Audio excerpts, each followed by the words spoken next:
E aí, pessoal, tudo bom? Sejam muito bem-vindos à nossa escola bíblica dominical. Nós estamos aqui estudando Mateus, o Evangelho do Reino, através da revista Compromisso. A aula de hoje, pessoal, é a aula de número 5 e tem o tema Escolha e Preparo dos Discípulos. Antes de nós iniciarmos, estarei fazendo uma oração e aí depois nós começamos nossa aula. Senhor Deus, muito obrigado, Pai, por essa oportunidade que temos de estarmos aqui, de estudarmos a Tua Palavra, de aprendermos um pouco mais sobre o Senhor. A aula de hoje tem o tema Escolha e Preparo dos Discípulos.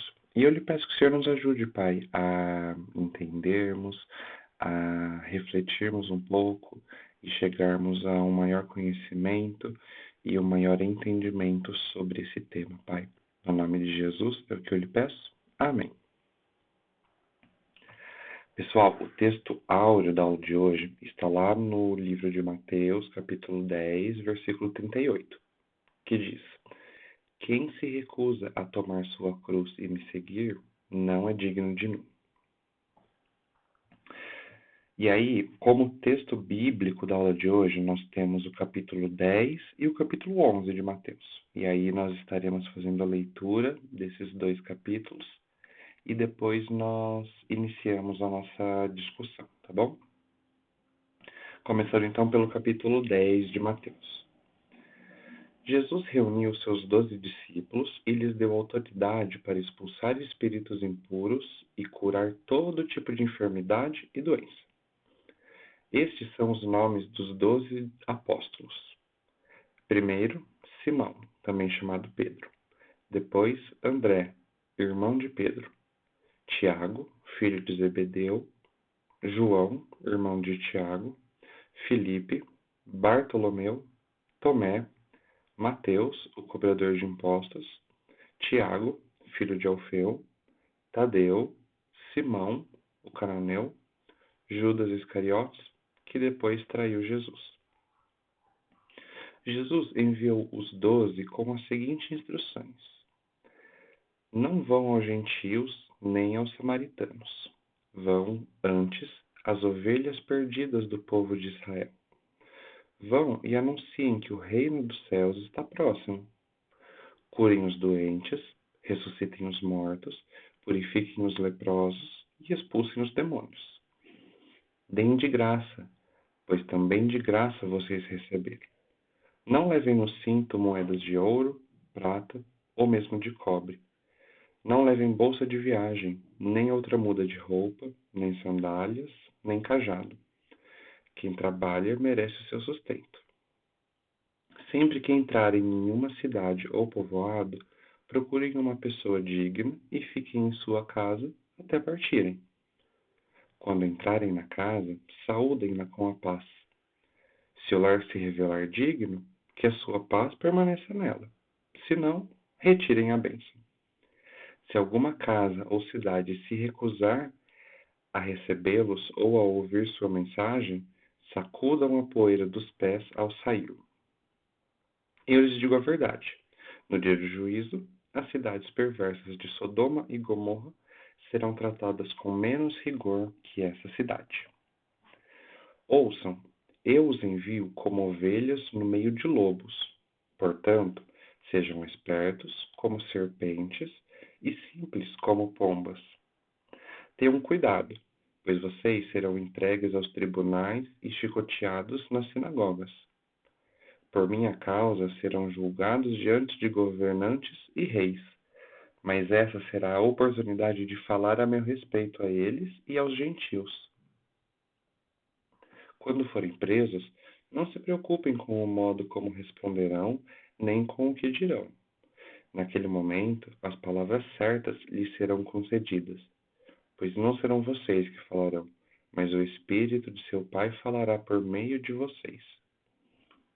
O irmão trairá seu irmão e o entregará à morte, e assim também o pai a seu próprio filho. Os filhos se rebelarão contra os pais e os matarão. Todos os odiarão por minha causa, mas quem perseverar até o fim será salvo. Quando forem perseguidos numa cidade, fujam para outra. E eu lhes digo a verdade: o Filho do Homem voltará antes que tenham percorrido todas as cidades de Israel. O discípulo não está acima de seu mestre, nem o escravo acima de seu senhor.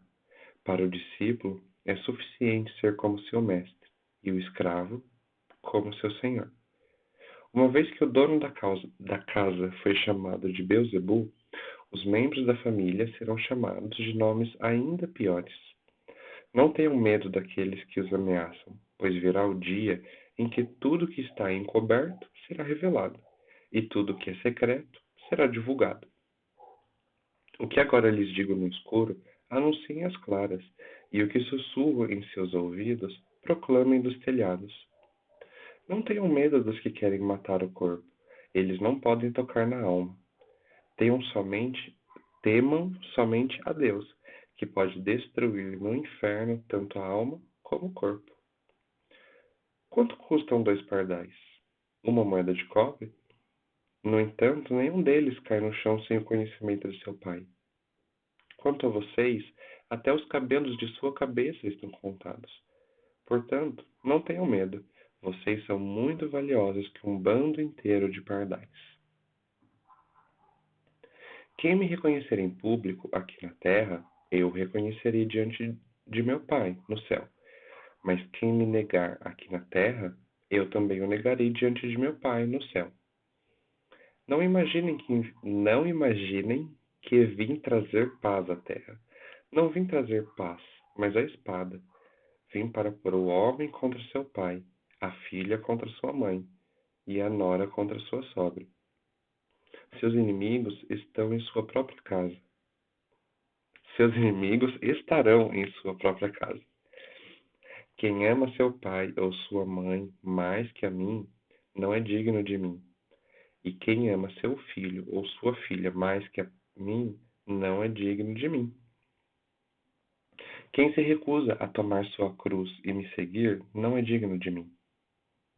Quem se apegar à própria vida, a perderá, mas quem abrir mão de sua vida por minha causa, a encontrará. Quem recebe vocês, recebe a mim, e quem me recebe, também recebe aquele que me enviou. Quem acolhe um profeta como alguém que fala da parte de Deus, recebe a mesma recompensa que um profeta. E quem acolhe um justo por causa de sua justiça, recebe uma recompensa igual a dele.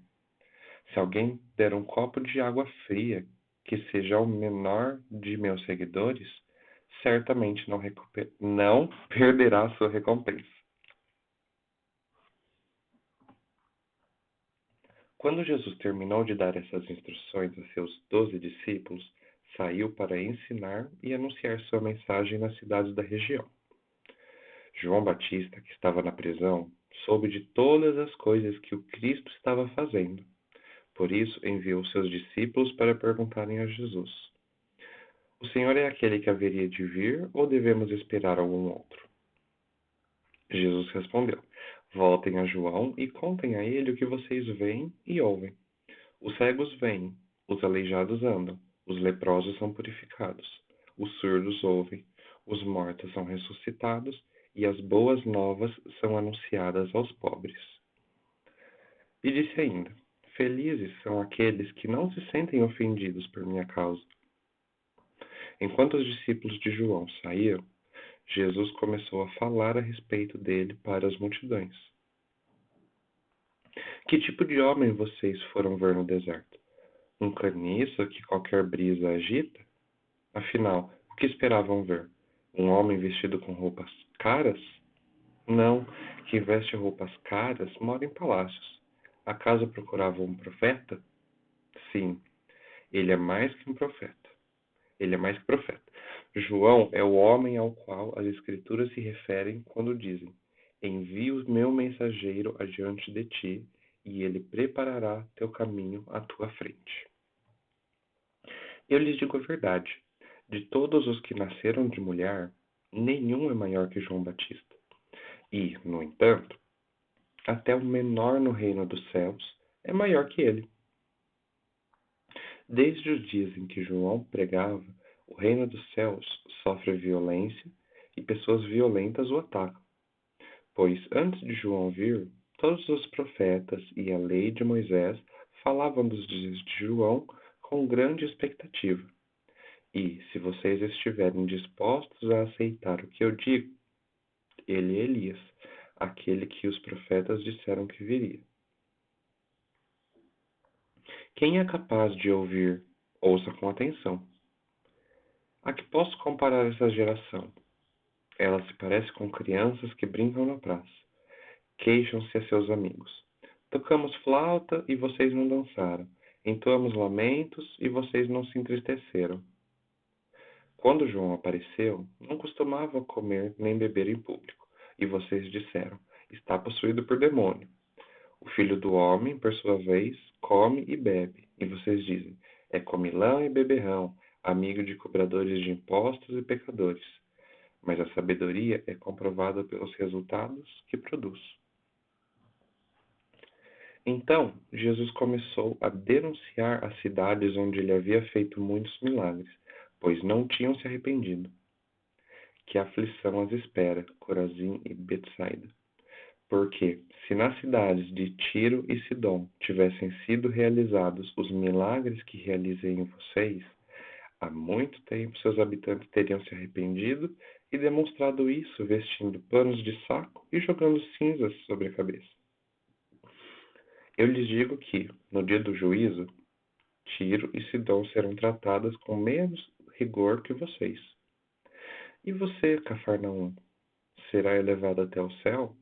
Não, descerá até o lugar dos mortos. Porque, se na cidade de Sodoma tivessem sido realizados os milagres que realizei em você, ela estaria de pé ainda hoje.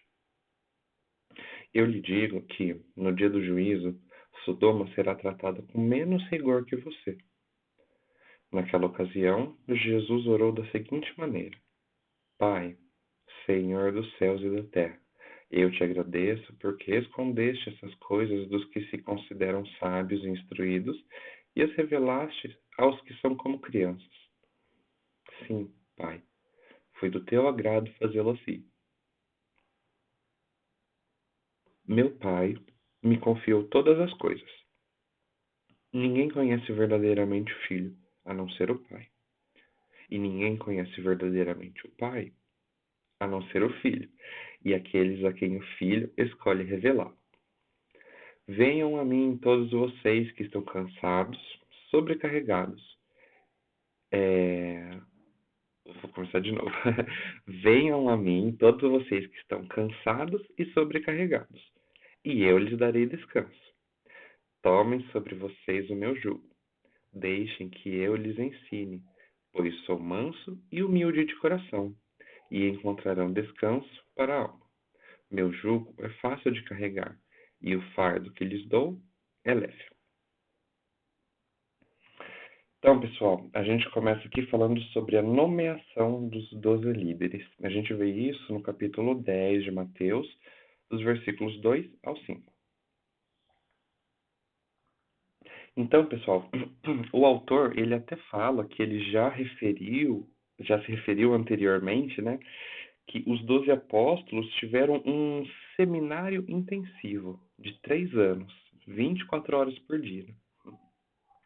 Então, a convivência, as conversas, os ensinos, os milagres, as incompreensões, e o autor também crê que até algumas brincadeiras para descontrair, tudo contribuiu para o preparo dos 12.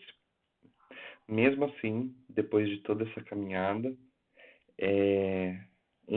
ele acaba jogando tudo para o alto e trai o líder maior.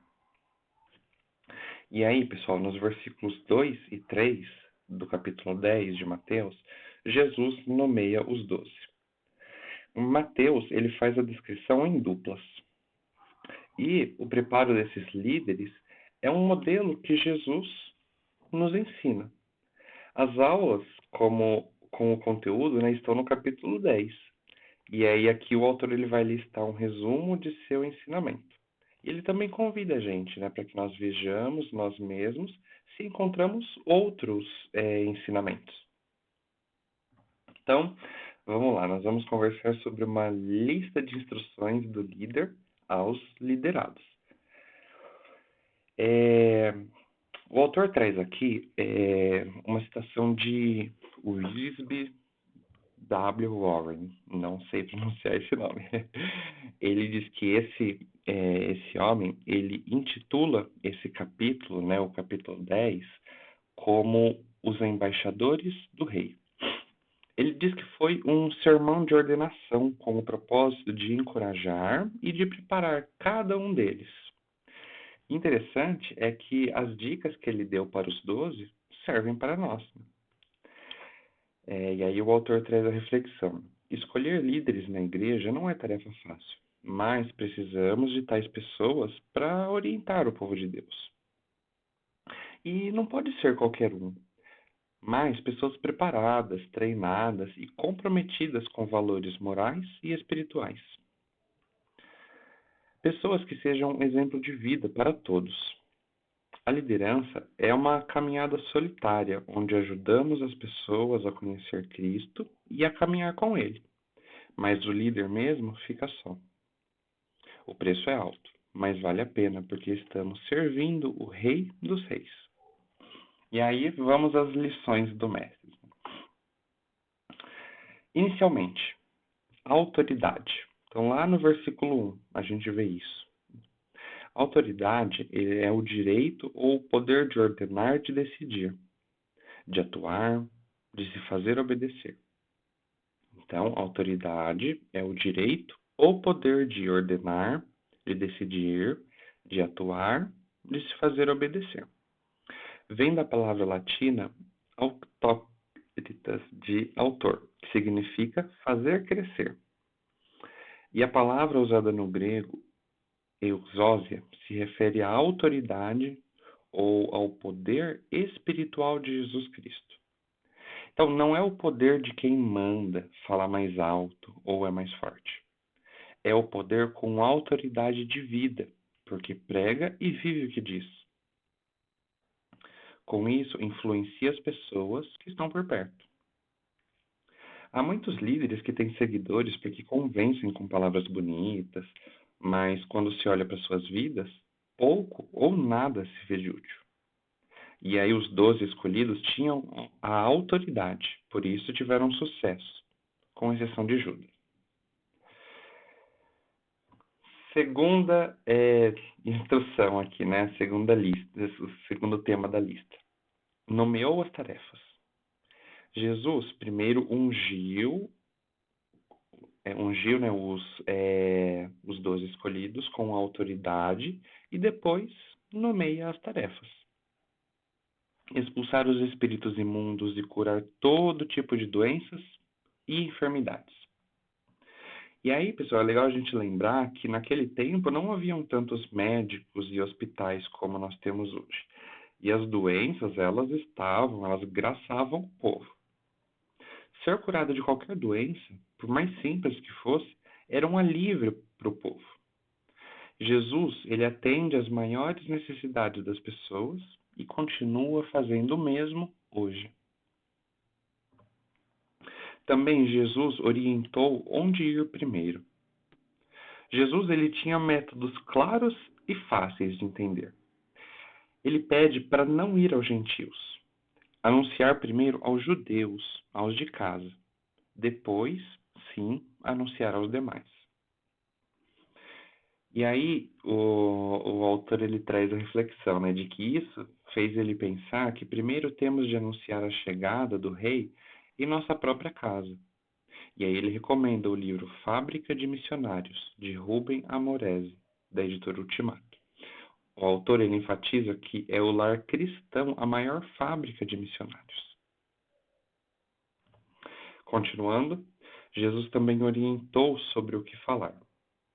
Lá no versículo 7, né, ele fala, e indo, pregai dizendo, o reino do céu chegou. Então, com a palavra de anúncio, mostravam os milagres de cura e libertação. Não era uma enrolação no discurso, como temos alguns hoje, mas uma mensagem clara e bíblica. Essa foi uma orientação simples, mas precisa, que dava segurança aos discípulos e autoridade diante do povo. Jesus também fala sobre a bagagem. A orientação sobre a bagagem era para que não tivessem muita coisa que carregar. E como não tinha mala com rodinha, né, como nós temos hoje, ficavam cansados e a caminhada se tornava mais lenta. Então Jesus mostra a urgência em anunciar a chegada do reino e orienta para que tenham o mínimo possível para poderem se locomover sem embaraços. Uma dica simples, mas valiosa. Jesus também fala, né? Bem ou mal recebidos, o que fazer? Mesmo levando boas novas de salvação, Jesus ele avisa que em alguns lugares seriam muito bem recebidos e em outros não. Ser hospitaleiro é um dom do Espírito. Há lares, por mais simples que sejam, oferecem uma hospedagem onde o anunciador se sente à vontade e ali é abençoado e abençoa. Em compensação, há lares que o fazem por obrigação e não oferecem um clima agradável de companheirismo e amor cristão. Continuando, Jesus também avisou sobre relacionamentos. Ele avisa que cada um deles é como uma ovelha indo para o meio de lobos. Orienta para que sejam simples como as pombas e astutos como as serpentes. Astuto é a pessoa que não se deixa enganar com facilidade. É como dizer, a honra de ser embaixador do rei é grande, mas as dificuldades vão aparecer. Se prepare. Os ataques virão e de pessoas que você menos espera. Também Jesus alertou sobre traição e perseguição. Mesmo com a melhor mensagem e as melhores intenções, o anunciador do reino sofrerá traição e perseguição. Mas Jesus ele anima seus alunos a não temerem, porque diante do tribunal, mesmo sem advogado humano, terão um advogado divino colocando palavras de sabedoria em suas mentes para testemunharem do reino. Enfatiza que ele enfatiza cada discípulo a ser como o seu Senhor. Também Jesus adverte sobre a quem temer. Então ele adverte sobre a quem temer. A aula segue orientando-os a não ter medo, mas quem não os tem? Jesus ensina a diferenciar o medo. Fala que cada um deles não deve ter medo do inimigo que pode destruir o corpo, mas o que pode destruir a arma, perdão, porque pode destruir a alma. Então, Jesus fala, né, que cada um deles não deve ter medo do inimigo que pode destruir o corpo, mas o que pode destruir a alma e ir para o inferno. Compara com o passarinho que cai e morre, mas Deus está no controle. Ou também ele compara a um fio de cabelo da cabeça. Então, ora, se ele se preocupa com um simples pássaro ou um fio de cabelo, quanto mais com o ser humano que é feito à sua imagem. Portanto, coragem, vão em frente que estou com vocês. Essa é a mensagem que o grande líder passa nesse momento. E aí também Jesus desafia a cada um confessar o reinado de Deus em sua vida. O versículo 38 do capítulo 10 de Mateus, que é o texto áureo, né, sintetiza todo o curso dado em 3 anos e resumido nesse capítulo. Servir a Cristo não é sacrifício, pois estamos seguindo o único líder que nos leva à presença de Deus. Os discípulos entenderam e colocaram em prática os ensinamentos. E aí, pessoal, as instruções continuam. E aí a gente conversa um pouco sobre o capítulo 11 de Mateus. No capítulo 11, dos versículos 1 ao 19, nós vemos a narrativa da prisão de João Batista. Simplesmente por ter denunciado corajosamente o casamento adúltero de Herodes. Herodes Antipas, né? Com Herodias. Mesmo preso e sabendo das realizações de Jesus, João manda seus discípulos averiguar in loco, né? Averiguar lá no local, se ele é mesmo quem haveria de vir. E a resposta de Jesus é clara, como que dizendo: vocês mesmos estão vendo o que faço, então voltem e contem a ele. Em seguida, Jesus traça um lindo testemunho sobre João Batista. Jesus lamenta que cidades que tenham visto e ouvido sua mensagem e milagres não se arrependam. Quem ouve e conhece as verdades de Cristo não tem desculpa. É isso que ele confirma. E termina o texto com um lindo testemunho de sua unidade com o Pai e convida a todos a virem a ele. Cansados, frustrados, carregados, vitimados, venham a ele, que terão paz e conforto. E aí, pessoal, como conclusão da aula de hoje, nós vemos que em Mateus 10:38, que é o nosso texto áureo, Jesus diz: e quem não toma sua cruz e não me segue, não é digno de mim. A escolha dos discípulos foi feita. As instruções foram dadas e o desafio de segui-lo também. Agora está em nossas mãos aceitar ou rejeitar. Uma decisão individual. Ninguém responde por mim ou por você. Cada um de nós vamos prestar contas diante de Deus. Por isso, tomar a cruz e seguir o Mestre é a melhor escolha. Você está pronto? Então fica a reflexão. Tomar a cruz e seguir o Mestre é a melhor escolha. Você está pronto? Pessoal, essa foi a aula de número 6 da revista Compromisso, publicada pela editora Convicção da Convenção Batista Brasileira. Recomendo que você adquira esse material para ter um maior entendimento, para conseguir estar acompanhando também o raciocínio do autor aqui. E se você ficou com alguma dúvida, quer fazer um comentário, quer solicitar esse material também, você pode entrar em contato conosco. Eu vou deixar aqui na descrição como você pode tanto adquirir o material, quanto como você pode estar falando conosco, né? Só você nos mandar uma mensagem ou deixar seu comentário aqui que a gente vai estar interagindo. Pessoal, agradeço a atenção, agradeço pela disposição de estar aqui mais uma aula e eu desejo que Deus te abençoe, que você esteja tendo, tanto você quanto seus familiares, seus amigos, uma ótima semana, tá bom? Até mais, Deus os abençoe.